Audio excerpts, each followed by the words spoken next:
започна COVID, купихме къщата в Говедарци, там се преместихме изцяло и от тогава започнах да рисувам. Значи това ще рече, скоро ще стане 1 година.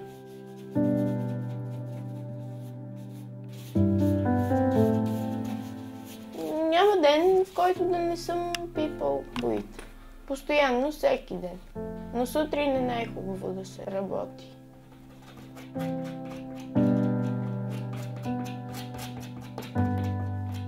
Към акцията, която разтреса държавата, бившият премиер Бойко Борисов беше задържан в дома си в четвъртък вечерта.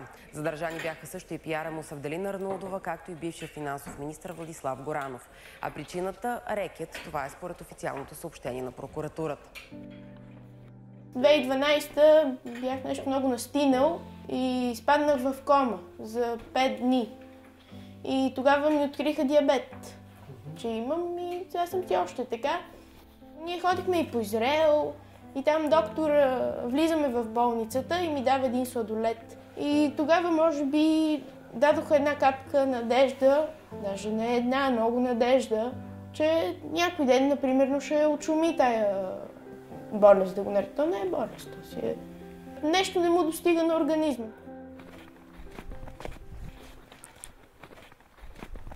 Са мокри.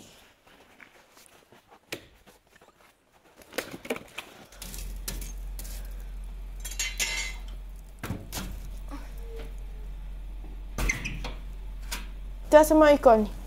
Ама почнати и са недовършвани. Там ми е котката. Тия не стават за нищо. Картини. То сега е малко тук студено, ама тая е моя статуя от дърво. Това ми беше литографския камък, ама ето се изпляска и край. Кладенец се вири. Ето тук, нали, коня върти. Имам тук милиони. Ето това ми е другата преса. За моделки милиони. Тази е подарена на моя дядо от Олимпийския комитет. Моя дядо е Георги Кочов. Той е първият българин победил Стенмарк. Той е втория най-добър скиор в България след Петър Пангелов. Тя е много стара според мене. Самото платно, ето го, то е от тези старите платна, които са с шперплат заковавани. Това ми е колекцията от кактуси. Взимам и еги сега. И това е през нощта, да, започнато и още не е довършено, защото време няма.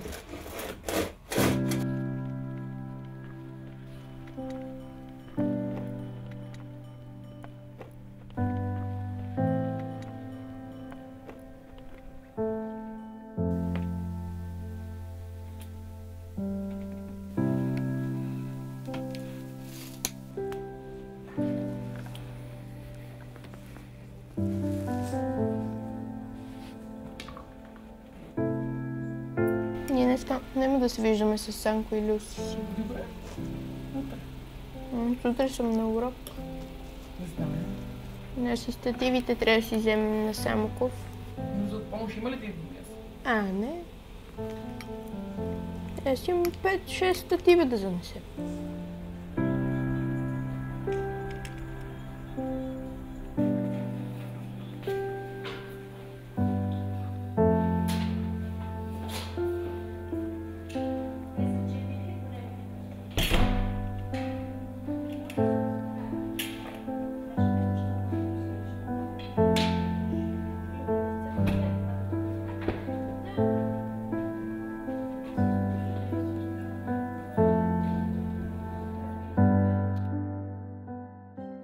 Много ме кефи това, че тук си решил краят на попът ти, нали, да ти Да. бъде линия, а тук да ти завършва в петното. Да. И ме кефи, че единият ти пръст е по този начин, другите са ти тъмни, виж. Да, те така се получиха грешка и затова Не е така. грешка. В смисъл, гледай какво ти се получава след отпечатъка, защото още нямаш ефект на тази мисъл да работиш и да го виждаш вече отпечатано. Yes. Един от триковете е да си го уреди с цялото с черно с някакъв марк или нещо е така да го направиш черно и тогава да вадиш. Това, когато някой преподавател ти казва, че нещо не е хубаво, той пропуска хубавото и ти казва само там, където може нещо да ти каже. Което не означава, че няма качество в работата. Той винаги ти... Затова аз почвам да ми с първо хубавото. Гледай колко хубаво си го направи. Всичко с мои пари. Никой не ми дава... Както аз с ходенето при бабичките с мои пари. Знам за какво говори. Това ще трябва да подострим малко. За първа ли ноградира, това е автопортрет. Нали? Не. Те всички така си мислят. Прави автопортрет. Много е важно. Изследвай се себе си, защото човек лично себе си най-трудно изследва. Това и в житейски план е така. Много лесно ще нарисуваш някой друг, но много трудно ще нарисуваш себе си. Така че да се уловиш и да се предадеш на другите. Насякъде си го запълнил. Пак може. Пак може, но акварел ти е изтихание. Като онова усещане, след като си се събудил, остатъка от съня. Това е акварела. А тази ти я подарявам на мен? От Златка Дъбова. Ама ще ми я попишеш, после ще ти кажа как.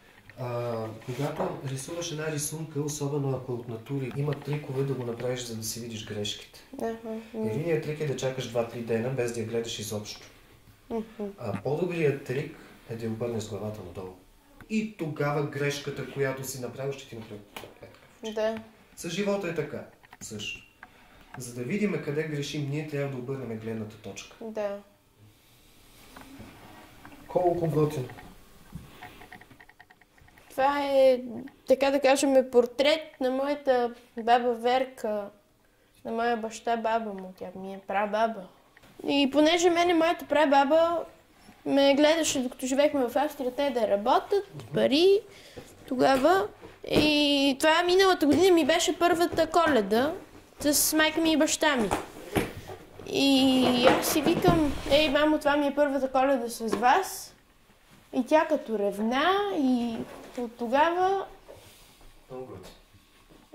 Аз 2012 бях нещо много настинал и изпаднах в кома за 5 дни.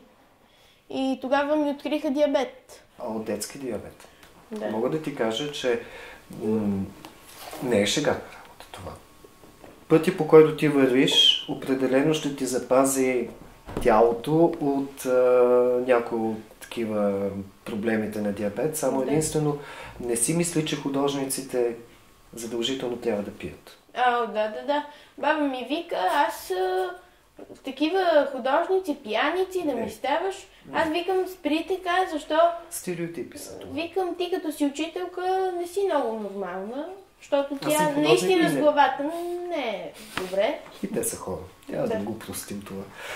Че се притесняват по този начин и не виждат едно или друго, но провокации са тия неща, човек. И ако нямаш виждането на художник или музикант или човек на изкуството, не можем да ги преработим тия неща. Тия ефекти, защото живота като цяло е много гаден. Много хубав, но и много гаден и по някакъв начин човек трябва да се съхрани. И когато се случват много неща, трябва да им вкара някакъв смисъл. Защо толкова гадно неща? Защо това нещо се е случило? И когато той е лишен от този смисъл, проявява този смисъл чак когато бъде изчистено чрез изкуство. Било то песен, било то рисунка, било то поема или каквото и да било друго. Утре трябва да си реда изложбата 3 часа. Първа изложба, нали? Да, първа. И ти е първа и самостоятелна? Не самостоятелна. С Ицова. С Ицова. Да, ама пак си е начало. Това е голяма помощ и от страна в дебата с родителите ти. Да. Те самите нямат те не могат да го видят. Прости им го. Аз не се сърдим. Дори нещо да не е така, както аз съм го казал и да е вярно, оставям и не мога повече да се карам, да викам с нея. Майка ти минава през това първо да хванеш да рисуваш нейната тема, която е близка до душата. Спорт и такива неща. Нали? Казах ти, художник има функцията да кара хората, които не могат да мислят абстрактно, да мислят абстрактно. И как ще минеш през една бариера, като не го познава? Тематично първо. Тематично.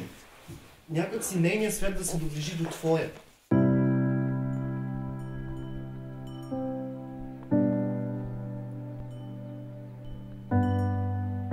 В Австрия има един гледчер Хинтертукс и там един път годишно правиха състезания за хора в инвалидни колички. Аз просто бях изумен. Като има желание, значи се получава всичко. Има ли желание и воля, става. Няма ли, нищо не става. Не знам, аз искам да си отворя своя ателие и да правя рамки. Аз не искам да правя нещо, например, слава, богатство и пари. Да, това ми е мечтата. Моята прабаба е израснала в тази оранжевата къща там. Албенче.